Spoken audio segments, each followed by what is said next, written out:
हा व्हिडिओ शेवटपर्यंत बघा, कारण शेवटी जे होणार आहे ते तुम्ही कधीच पाहिलं नसेल.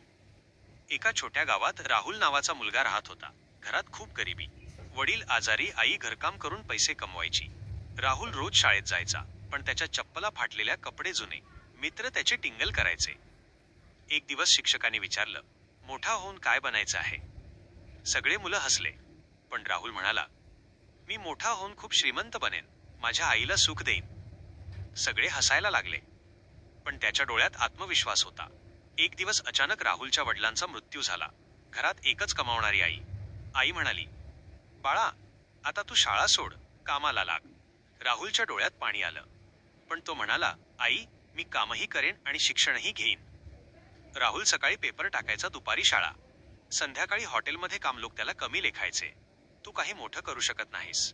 पण त्याने एक गोष्ट ठरवली होती, मी हार मानणार नाही. एक दिवस राहुल खूप थकून घरी आला. तो म्हणाला, आई, मला जमणार नाही, मी हार मानतो. आईने त्याचा हात धरला आणि म्हणाली, बाळा, गरीब जन्माला येणं आपली चूक नाही, पण गरीब मरायचं की नाही हे आपल्या हातात आहे. हा एक शब्द राहुलच्या आयुष्याला वळण देणारा ठरला. राहुलने अभ्यासावर लक्ष केंद्रित केलं. रात्रभर जागून शिकायचं त्याने ठरवलं. मला काहीतरी मोठं करायचं आहे. तो इंटरनेट कॅफेमध्ये जाऊन शिकू लागला. नवीन स्किल्स शिकू लागला. राहुलने छोटा बिझनेस सुरू केला, पण तो फेल झाला. लोक हसले. आम्ही सांगितलं होतं ना. राहुल खूप खचला, पण आईने पुन्हा सांगितलं, अपयश म्हणजे शेवट नाही, ती नवीन सुरुवात आहे. राहुलने पुन्हा प्रयत्न केला.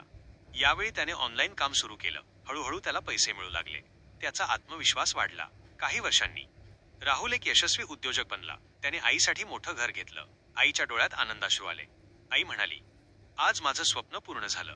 राहुल गावात गेला. ज्यांनी त्याची टिंगल केली होती तेच लोक आज त्याचं कौतुक करत होते. तो म्हणाला, यश मिळवायचं असेल तर लोक काय म्हणतात याकडे लक्ष देऊ नका. गरिबी ही कायमची नसते.